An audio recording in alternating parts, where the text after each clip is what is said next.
해운대가 그만큼 이제 상업지가 밀집되어 있다는 거는 이 고층 건물 지을 수 있다는 이야기잖아요. 네네. 그러면 이게 수요와 바로 직결되거든요. 음. 그래서 당장은 지금 공사판이 너무 많아서 눈에 안 보일 수도 있는데 시간이 좀 지나면은 훨씬 더 많은 수요들이 저는 해운대에 밀집될 거라 봐요. 그렇죠. 지금 보면 울산에서 제일 비싼 동네인 남구가 있고 또 부산에서 제일 비싼 동네인 해운대구와 수영구를 끼고 있죠. 네. 그리고 공항에서 지금 현재 김해공항에서 바로 기장으로 오기가 되게 편하잖아요. 네, 그렇죠. 순환도로 생기고 나서. 네, 물론 이제 김해공항은 이제 강서구도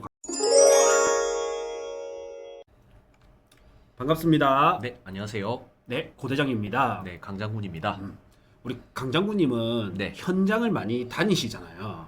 부산에서 어디가 가장 좀 땅값이 비싸질까? 비싸질까? 네, 아. 부동산 가격이 비싸다는 거는 땅값이 비싸지는 거잖아요. 네, 네, 그렇죠. 그래서 어디가 가장 비쌀까? 그리고 나중에는 또 투자로는 어디가 가장 좋을까? 얘기 좀 해주십시오. 네. 네. 제가 최근에 저번 주인데요.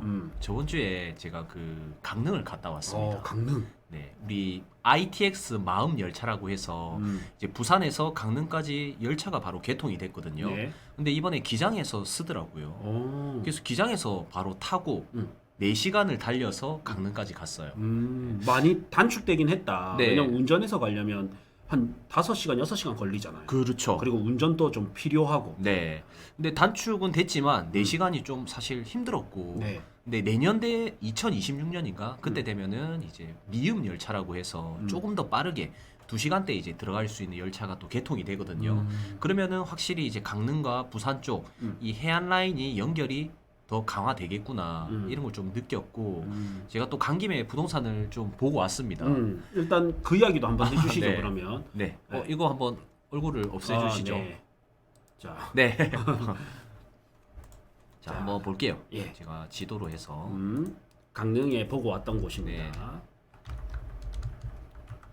그 KTX가 이제 개통이 됐죠. 강릉역 자체도요.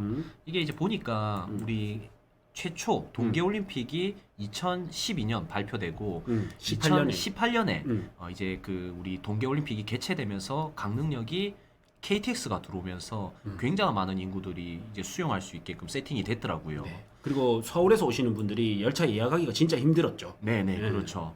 그래서 그 동계올림픽 관계자들도 강릉에 그때 당시에 숙소가 없어가지고 서울에서 왔다 갔다 했답니다. 서울에서는 이제 2시간대로 올 수 있기 때문에 그 정도로 숙소가 그때 당시에 부족했다. 아무래도 이제 동계올림픽 자체가 우리가 88 올림픽 이후 30년 만에 동계올림픽을 오랜만에 개최했기 때문에 그런 대응이 좀 잘 안 되지 않았나 싶기도 해요. 네. 예, 조금 아쉬웠는데 아무튼 이제 강릉역 내려서 보면 요 주변이 상업지입니다. 네. 빨간 색깔 보이시죠? 네. 그래서 역 주변으로 보면 여인숙 같은 숙소들이 굉장히 많이 밀집되어 있어요. 네. 자, 한번 보여드릴게요. 이 렌트카 부지 지나면은 자, 조금만 더 가보면 자, 여기가 강릉역 렌트카를 제가 여기서 찾아서 요 안쪽에 보면 원룸텔이라든지 여관 약간 요런 느낌 있죠. 네. 요런 그 숙소들이 굉장히 밀집되어 있는데 이쪽 라인의 상업지 땅값이 평당 2천 정도 합니다. 역 근처에 상업지 땅값이 2천 정도. 네, 신고가가 한 2,300, 네. 2,500 네. 이렇게 되어 있더라고요. 야, 근데 강릉에 2천이면 요것도 꽤 많이 오르긴 했네요. 아, 그래요. 네. 예전에는 훨씬 더 쌌겠죠, 맞죠? 더 쌌습니다. 네. 사실 좀 약간 소외된 지역 아니었을까요? 동계올림픽 때문에. 그렇죠. 사실 강릉은 이제 바닷가 말고는 딱히 갈 일이 잘 없죠. 네, 네. 그러니까요. 음, 그래서 이 주변에 제가 막 한번 걸어봤는데 너무 낙후되어 있더라고요. 맞아요. 예, 올림픽을 여기서 개최했다는 게 좀 부끄러울 정도로 네. 여인숙 이런 것도 많이 이렇게 되어 있었고 예전에 이제 좀 조사했을 때는 여기가 약간 좀 뭐 성매매 직결지 해서 청소년들이 다닐 수 없게끔 청소년 통행 금지 구역 지정된 적도 있더라고요. 네. 그런데 이제 동계올림픽이 되면서 해제가 됐는데 아무튼 역 주변인데도 불구하고 굉장히 낙후돼 있었다. 네. 하지만 땅값은 2천만 원 이상, 2,500까지 거래가 된 게 있었고요. 그런데 아이러니하게 여기 보면 안목 해변이라고 있습니다. 네. 예, 여기에 신고가가 최근에 평당 4천에 거래된 게 있어요. 와, 4천요. 네, 부산보다 너무 비싸지 않아요? 그렇네요. 네. 웬만한 기장보다도 비싸네요. 뭐 네. 해운대 강안리는 당연히 못 따라가는데 와, 근데 여기 우리가 현장 가봤다시피 네. 최초의 카페거리라고 해서 예, 안목 그렇죠. 해변에 카페거리가 많이 떴는데 실제로 가보면 이제는 이 부산 대비 위상이 너무 떨어지지 않았나. 맞습니다. 그러니까 발전이 덜하지 않았나 네. 싶어요. 네네. 그래서 음. 저희 와이프를 데리고 왔는데 음. 여성의 감성을 좀 음. 물어보고 싶어가지고 네. 바닷가가 굉장히 별로래요. 네, 막 엄청 생각보다. 예쁘지는 않아. 네. 그리고 여기가 땅값이 4천인데 어떻게 생각하냐니까 미쳤다 그렇게 이야기를 하더라고요. 예. 그래서 이번에 강릉 뭐 자주 갔지만은 음. 최근에 갔다 오고 다시 한 번 더 느낀 게 음. 기장 쪽의 바닷가 라인에 2천만 원대 미만이면 저는 무조건 사야 된다 좀 생각이 들더라고요. 그럼요. 왜냐면 교통도 좋고 나중에 우리 관광도 아이텍 뭐 연결이 다 되면은 다 부산으로 몰릴 건데 해운대, 광안리, 송도는 거의 다 1억을 찍었거든요. 네. 송정도 마찬가지고. 네. 그러면은 우리가 이제 좀 볼 수 있는 게 음. 싼 곳이 기장밖에 없지 않나. 다대포는 그렇죠. 좀 그렇고 맞죠. 예. 다대포는 접근성이 조금 떨어지고 네. 그렇다고 또 강서구는 예쁜 바다는 아니고 예쁜 바다는 그러니까 사실 동해 바다가 예쁘잖아요. 네네 그렇죠. 예. 그러면 저는 이제 앞으로는 좀 기장 쪽이 좀 좋아질 수밖에 없는 여건이 네. 마련된 것 같아요. 확실히 저평가라고 좀 생각이 됩니다. 네. 저는. 사실 강릉에 4천 주고 사는 것보다는 네. 기장에 5천 주고 사는 게 나을 것 같아요. 그러니까요. 예. 근데 기장은 한 4천이면 또 살 수 있으니까. 네. 사람도 별로 없던데요. 여기. 그렇죠. 왜냐하면 여기는 강릉시 자체 인구가 많은 게 아니고 네. 서울에서 오는 인구 접근성 때문이죠. 그렇죠. 관광 인구 때문에. 그렇죠. 네. 예, 그래서 이런 휴일이라든지 성수기 때는 사람이 많지만 네네. 또 이런 비수기 때는 배우 인구가 받쳐줘야 되는데 그건 또 작단 말이죠. 그래서 그런 부분에서 봤을 때는 네. 좀 4천이 우리 생각에는 조금 이제 비싸게 느껴지긴 합니다. 그렇죠. 예. 근데 뭐 4천이라는 이유가 괜히 만들어진 건 아니기 때문에 네. 그래 보면 저는 오히려 기장이 좀 저평가지 않느냐 이런 생각이 듭니다. 네. 기장은 확실히 저평가라고 좀 느껴져요. 네. 이번에 이제 그 원래 신해운대역까지 청량리가 개통이 됐었어야 됐는데 네. 부전역만 개통이 됐단 말이에요. 저는 약간 그 지자체에서 좀 머리를 쓴 것 같아요.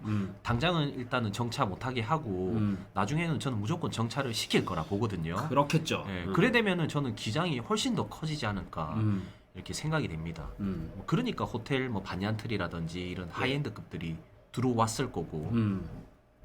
맞네요. 네. 어떻게 보면 이런 반얀트리라든지 그 다음에 힐튼 호텔, 아난티코브 이런 게 들어온 게 기장에 들어왔네요. 그러니까요. 해운대나 광안리가 아니라. 네, 이 땅값도 엄청 비싸게 주고 샀을 건데 음, 이 싱가포르 본사가 있는 이런 회장들은 더 조사를 많이 하지 않을까요? 그렇겠죠. 네. 더 수요 조사를 하고 수익성 분석을 하고 들어올 거 아니에요. 그러니까요. 네.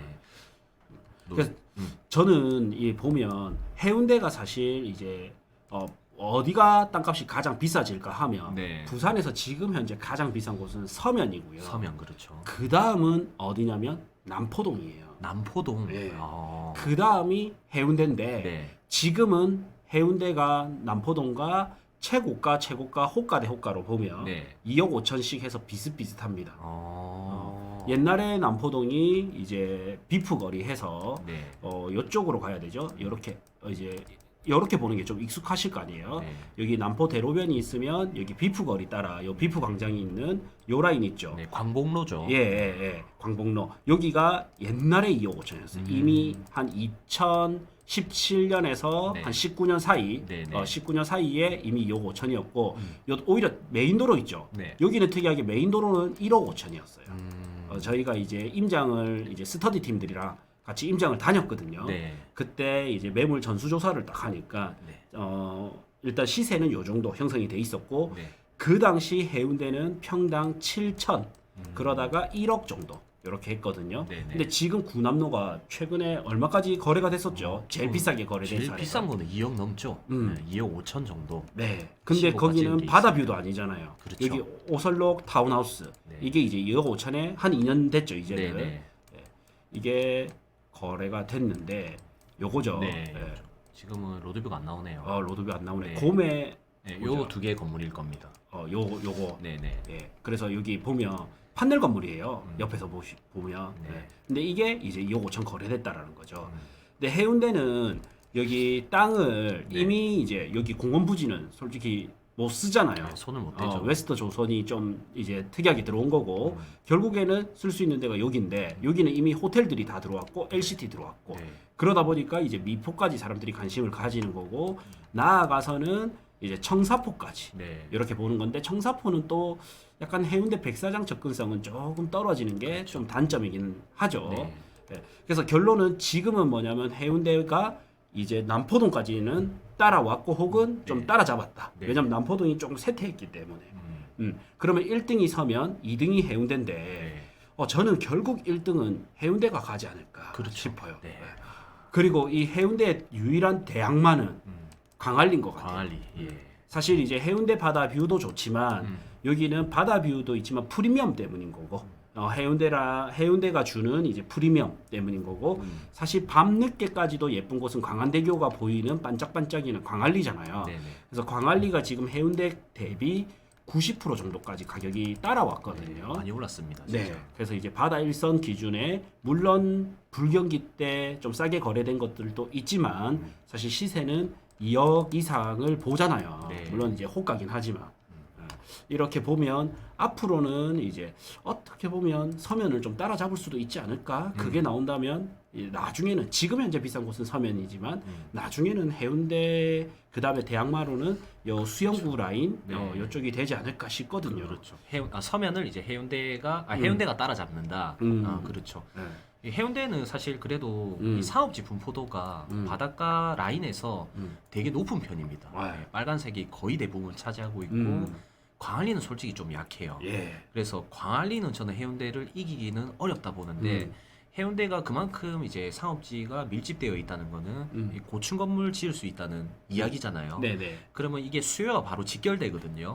그래서 당장은 지금 공사판이 너무 많아서 눈에 안 보일 수도 있는데 시간이 좀 지나면은 훨씬 더 많은 수요들이 저는 해운대에 밀집될 거라 봐요. 그렇죠. 지금 이런 불경기 중에서도 가장 이게 공사 현장 그러니까 부동산 개발이잖아요. 네. 부동산 개발이 활발한 곳은 또 해운대거든요. 그러니까요. 오히려 이제 서면이 나쁘다라는 게 아니고 거기도 발전 가능성이 있지만 네. 결국 땅값 1등은 해운대가 되지 않을까. 그렇죠. 왜냐하면 강릉을 강 장군님이 좀 전에 임장 후기를 말씀해 주셨을 때 역 주변이 2천만 원인데 바닷가가 4천이면 2배 정도 차이가 났잖아요. 2배니까 엄청 큰 거거든요.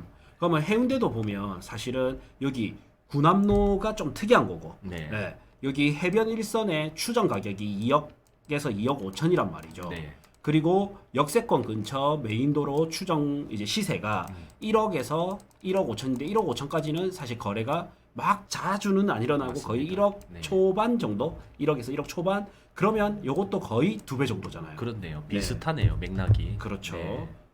그리고 광안리 바닷가는 오히려 여기가 네. 2억 정도인데 여기 라인이 호가가 1억까지 갔다가 네. 지금은 5, 6천 정도잖아요. 네, 너무 차이 많이 납니다. 5, 6에서 6천이니까 네. 저는 이제 중심지에서 지금 투자를 한다면 저는 오히려 남천동 일대나 여기 네. 역세권 일대의 상업 지역이 저는 조금 저평가되어 있지 그렇죠. 않느냐. 네, 너무 저평가되어 있죠. 음. 최근에 높이도 풀렸고 그렇기 때문에 이제 개발 시행업자 입장에서는 물론 이제 해운대에 지어서 분양을 하고 싶어하는 사람들이 더 많겠지만 네.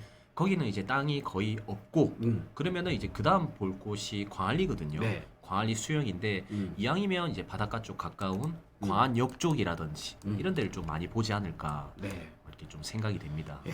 지금 여기 5, 6천이 어떤 정도 시세냐면요. 네. 제송역 있죠. 네. 제송역 일대에 여기 상업지 이게 지금 5천 정도 하잖아요. 네네 그렇죠. 그러면 사실 저는 인해운대구가 좋지만 네. 수영구도 그 못지않은 상급지라 생각을 하고 그렇죠. 2호선도 그러면, 지나가고 네, 동해선의 제송역보다 그래도 2호선의 광안동, 남천동이 좀 더 비싸야 되지 않을까 생각을 네. 하는데 지금 가격이 비슷하다라는 거는 그렇다고 또 제송동이 안 좋다 이거는 아닙니다. 이제 네. 르엘이 들어오고 하면 제2 웨이브시티 뭐 이런 것들이 좀 개발되다 보면 여기도 미래 가치는 있는데 그렇죠. 사실 지금 제가 생각했을 때 2호선 라인의 이 수영구 라인들이 한 50% 정도는 더 비싸야 되지 않을까. 네, 이게 맞습니다. 5,000이면 저기는 7,500은 최소 더 가야 되지 않을까. 이런 8천은 생각이 가야 맞죠. 구색이 맞죠. 네, 그 대비 저는 그렇다고 여기가 시세가 빠지는 게 또 아니야. 네. 르에를 또 분양 앞두고 있으니까. 그러니까. 그러면 저는 도심에서 현재 제일 저평가되어 있는 곳은 좀 요 라인, 요 라인. 2호선 라인의 수영구 라인. 네. 여기서 상업지 여기라고 보고요. 네. 1등 땅값을 찍을 곳은 저는 해운대라고 봅니다. 해운대. 강정구님은 서면과 해운대 중에 나중에 10년, 15년이 지나면 어디가 비쌀 것 같아요? 와, 근데 좀 고민이 되는데 음, 충분히 서면도 고민되죠. 이제 너무 교통이 좋으니까. 워낙 빵빵하니까 음. 이 교통과 부산 지도의 중심 이거는 절대 바뀌지 않거든요. 네. 해운대 중심으로 물론 음. 커졌지만은 음, 서면 저는 서면이 조금 그래도 좀 더. 예, 마음이 가긴 한데 네. 모르겠습니다. 음. 좀 애매합니다. 일리는 해운대도- 있습니다. 네. 네. 근데 이거는 이렇게 질문하면 좀 다를 것 같아요. 네. 절대적 가격 1등은 서면일 수 있는데 그러니까요. 가격 상승률은 그러니까 상승률. 여기가 지금 서면은 아, 사실 메인이 5억이잖아요. 그러니까요. 예. 좀 더 빠지면 4억 5천, 네. 좀 더 빠지면 이제 1억, 1억 5천 이래 네. 되잖아요. 네. 올리브영 이런 데는 우리가 사실 5억을 잡아야 되잖아요. 네, 그렇죠. 그러면 이게 5억이 2배가 올라서 10억. 시간 많이 걸리죠. 네. 네. 여기 2억 5천이 2배가 올라서 5억. 어떤 게 더 빨리 갈 것 같아요? 그렇네. 차라리 해운대네요. 그러면. 그래 보면 또 맞죠. 네. 물론 이제 서면에 급매물을 내가 잘 잡아가지고 간다면 음, 뭐 괜찮겠지만. 그렇죠. 네. 그 다음에 이런 거 있잖아요. 바닷가 이제 세계적으로 제일 비싼 땅도 뉴욕, 런던이 아니고 모나코 해변이잖아요. 네. 저는 결국에는 돈을 벌면 벌수록 좀 더 소비가 많이 되는 곳하고 네. 이 부동산을 소유함으로 인해서 프리미엄이 있는 곳, 이런 쪽이 결국에는 우리나라도 해외 사례에 그렇죠. 따라서 네. 가격이 많이 오를 거라고 네. 보는데 해운대 좋고 광안리 좋은데 왜 반얀트리라든지 힐튼 호텔이 기장으로 들어왔냐? 네. 이거는 지리적 문제라고 보거든요. 그렇죠. 땅도 없기도 하고. 땅이 없는 문제 음. 이거라고 보거든요. 네. 그러면 해운대에 내가 이런 엄청 대규모 땅을 살 수가 없는 거죠. 없으니까. 네. 예. 일단 너무 비싸고 음. 그 부지를 확보하는데 사업성 자체가 안 나올 겁니다. 왜냐하면 너무 많은 돈을 투입해야 되니까 음. 사업자 입장에서는 부담스러울 거거든요. 그렇죠. 네. 그래서 어떻게 보면 아직까지는 우리가 뭐 500평, 1000평, 2000평, 3000평 이렇게 가능한 게 기장하고 강서구밖에 없어요. 그렇네요. 강서구. 근데 이런 숙박 시설을 한다면 강장군님이 네. 이제 숙박이든 이런 자영업자분들, 사업자분들과의 또 교류가 많잖아요. 예, 그렇죠. 그럼 그분들이 만약에 숙박 시설, 대형 숙박 시설을 네. 한다. 그러면 기장과 강서구 중에서는 어디 들어올 것 같아요? 근데 절대 강선 안 갑니다. 왜냐하면 물론 이제 공항이 들어오고 가덕 신공항 때문에 가깝다 해서 숙소 정도 잡을 수는 있겠지만 돈 많은 사람들은 놀아야 되는데 놀러 오려면 기장에 와서 골프도 치고 그다음에 아난티에 가서 숙소도 잡고 네. 그다음에 맛있는 거 그다음에 좀 하이엔드급의 음식들은 다 기장에 있거든요. 네. 강서구에는 생각보다 많이 없단 말이에요. 그리고 뭐 쇼핑도 가능하죠. 그다음에 사실 해운대까지도 마음만 먹으면 충분히 빠른 시간 안에 갈 수 있는 지역이기 때문에 동부산 쪽이 훨씬 더 저는 네. 파급 효과가 클 거라 봐요. 저도요. 왜냐면 자 서울을 봐도요. 일단 성남시를 한번 볼게요. 네.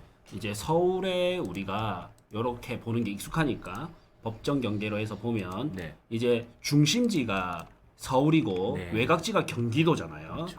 근데 그 중에서도 서울에서 가장 비싼 곳이 강남 3구 아닙니까? 그래서 경기도에서도 가장 비싼 곳은 강남의 외곽에 있는 성남이 비싸잖아요. 붙어 있는 곳. 그렇죠. 예. 그리고 과천, 하남 이런 데가 이제 더 비싼 거죠. 저 비쌉니다. 예. 뭐 강서구의 끝, 강북구의 끝 이렇게 보다도 강북구의 흰자, 강서구의 흰자, 그다음에 강남구의 흰자 중에서도 여기가 제일 비싸잖아요. 네, 네. 그다음에 대구를 봐도요. 대구 이렇게 보면 대구에서 제일 비싼 동네가 수성구지 않습니까? 수성구죠. 네. 그래서 인구 자체는 경산이 저기 포항이나 구미보다 더 작거든요. 네, 네. 근데 집값도 비싸고 땅값도 비싼 데가 경산이란 말이죠. 아. 수성구의 옆에 있는 경산이 비싸거든요. 가깝기 때문에 그런 네. 거예요. 그러면 저는 다시 돌아와서 기장이 이제 해운대구를 끼고 있기 때문에 기장이 한 표 그 다음에 바다 자체가 동해 바다가 또 예쁘기 때문에 또 한 표. 네. 예. 그 다음에 울산에서 제일 비싼 데는 어디예요? 울산 울산 남구잖아요. 네, 그렇죠. 그러면 여기 기장에서 어떻게 보면 울산에서 제일 비싼 동네인 남구가 있고 또 부산에서 제일 비싼 동네인 해운대구와 수영구를 끼고 있죠. 네. 예. 그리고 공항에서 지금 현재 김해공항에서 바로 기장으로 오기가 되게 편하잖아요. 네, 그렇죠. 순환도로 생기고 나서 네, 물론 이제 김해공항은 이제 강서구도 가깝지만 사실 요 또 강서구의 바닷가까지 가는 시간이나 네. 기장으로 오는 시간이 많이 차이는 안 나요. 그러니까요. 네. 그래 보면 기장이 참 여러 가지 매력을 좀 네. 가지고 있다. 네. 아직도 잠재 가치는 들고 있다. 저도 솔직히 살아보니까 먹을 것도 많고요. 물론 이제 관광 때문에 주말에 차가 많이 막히긴 한데 볼 거랑 먹을 거랑 즐길 게 꽤 많습니다. 네, 돈만 많으면 진짜 살기 네. 너무 좋아요. 맞아요. 그리고 차 많이 막히는 곳이 땅값 많이 오르는 곳이지 한적한 곳은 땅값 많이 네. 오를 곳은 아니기 때문에. 네. 참고로 기장은 바닷가만 막힙니다. 네. 땅이요. 아. 네, 차가. 그래서 울산 가기도 편하고. 정리하자면 우리가 이제 결국에는 땅값에 이제 부동산 가격이 많이 오를 수 있는 거는 네. 그래도 부산에서는 해양 도시에 걸맞게 네. 좀 해변가 쪽이 잠재력이 여전히 크다라는 생각이 들고요. 네. 그러면 해변가 중에서는 서부산보다는 동부산이 좀 더 그렇죠. 좀 아직까지는 발전 가능성이 높다. 네. 이제 어느 순간 나중에는 우리가 강서구의 타이밍이 오면 그때 또 알려드리긴 할 건데 네. 현재 시점에서는 그래도 해운대구를 교통이 다 모이고 있다 보니까 네. 예, 해운대구, 수영구, 그 다음에 여기 기장군, 기장군. 이런 데 주목하면 좋을 것 같은데 네. 돈이 많다면 당연히 해운대, 수영구를 봐야 되고 네. 특히나 이제 지금은 수영구가 좀 저평가죠. 그렇죠. 예, 그리고 나는 시외로 해서 조금 투자금 대비 수익률을 높이고 싶고 더 작은 돈으로 투자를 하고 싶다 하면 좀 기장 같은 기장으로 것을 보셔야 된다. 주목하면 좀 좋을 것 같다. 네. 이런 생각이 듭니다. 우리 이번에 임장 프로그램 또 있지 않습니까? 예, 부산 임장. 이번에요. 예. 네. 금요일 날이죠. 이번 주 금요일. 네, 이번 주 금요일 해가지고 저희가 6명에서 투자 유망 지역 갈 겁니다. 그래서 투자 유망 지역 해서 강장구님하고 저하고 현장에서 어떤 물건을 봐야 되는지 어떤 물건은 보면 안 되는지 네. 그 다음에 추천 물건까지도 해드릴 거예요. 네. 네. 그리고 질의응답도 같이 하루 종일 우리가 차 안에 같이 있으면서 할 거고요. 네. 그다음에 집결은 일강역에서 앞에서 바로 1번 출구 앞에서 2시에 모여가지고요. 여기서 저희가 준비된 차량으로 하루 종일 네. 같이 돌 겁니다. 스타렉스를 빌려놨습니다. 저희가요. 네, 네. 그래서 이제 같이 쭉 돌고 일강역에서 5시 반쯤 해산 예정입니다. 네. 그래서 좋은 물건 어떻게 봐야 되는지 그다음 추천 물건까지 받아보실 수 있거든요. 네. 그리고 이제 티타임도 같이 마지막에 할 거기 때문에 혹시나 개인적으로 궁금한 사항이나 이런 걸 가져오시면 저희가 좀 성의껏 답변을 도와드릴게요. 네. 자, 그리고 네. 이제 25년 2월 19일 이제 곧 있죠. 저희 브런치 모임이 있습니다. 이제 자리가 몇 자리 안 남았거든요. 네. 여기서 이제 우리가 같이 점심 식사를 하면서 꼬마 빌딩 투자는 어떻게 해야 되는지 그리고 개별 맞춤 코칭까지 해드릴 겁니다. 네. 요거도 참여해 보시길 바라겠습니다. 네. 내용은 고정 댓글에 링크 남겨놓겠습니다. 네.